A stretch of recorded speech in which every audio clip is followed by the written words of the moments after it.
യേശു എന്താ പ്രാർത്ഥിച്ചത്? യോഹന്നാന്റെ സുവിശേഷം 17-ാം അധ്യായം കർത്താവിൻ്റെ പ്രാർത്ഥനയാണ്. യേശു കർത്താവ് പിതാവിനോട് പ്രാർത്ഥിക്കുന്ന പ്രാർത്ഥനയാണ്. 17-ാം അധ്യായത്തിന്റെ 13-ാം വാക്യം വായിക്കുമ്പോൾ, ഇപ്പോഴോ ഞാൻ നിന്റെ അടുക്കൽ വരുന്നു. പിതാവിനോട് പറയുകയാണ്, ഇപ്പോഴോ പിതാവേ ഞാൻ നിന്റെ അടുക്കൽ വരുന്നു. എന്റെ സന്തോഷം അവർക്ക് ഉള്ളിൽ ഈ ശിഷ്യന്മാർക്ക് എന്റെ സന്തോഷം അവർക്കുള്ളിൽ പൂർണ്ണമാകേണ്ടതിന് ഇത് ലോകത്തിൽ വെച്ച് സംസാരിച്ചിരിക്കുന്നു.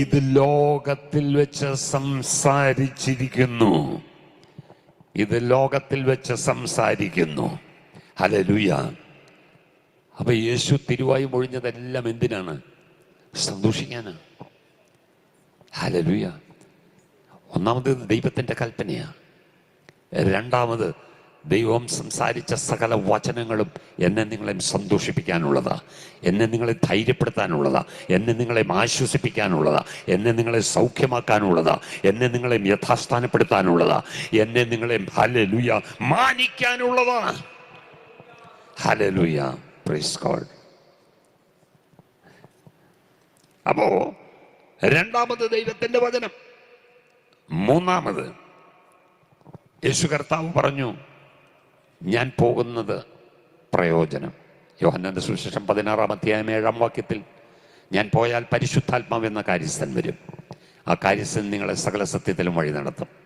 അതിൻ്റെ 13-ാം വാക്യത്തിലേക്ക് വരുമ്പോൾ, സത്യത്തിൻ്റെ ആത്മാവ് വരുമ്പോഴോ അവൻ നിങ്ങളെ സകല സത്യത്തിലും വഴി നടത്തും. Praise God.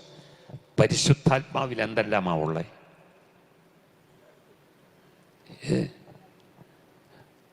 ഗലാത്യർ 5:22 നമുക്കറിയാലോ. സ്നേഹം, സന്തോഷം, സമാധാനം. ഹല്ലേലൂയ.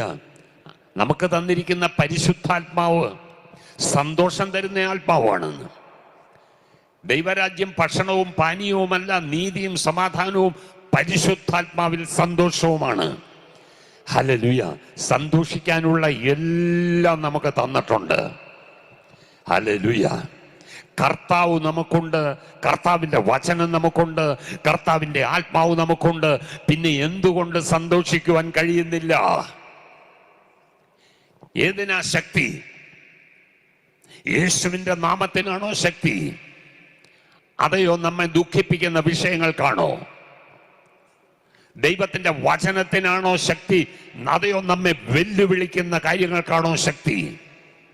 പരിശുദ്ധാത്മാവിനാണോ ശക്തി? നമുക്കെതിരായി നിൽക്കുന്ന വിഷയങ്ങളാണോ ശക്തിയുള്ളത്? പറ. ദൈവത്തിന്റെ വചനത്തിനാണ് ശക്തി.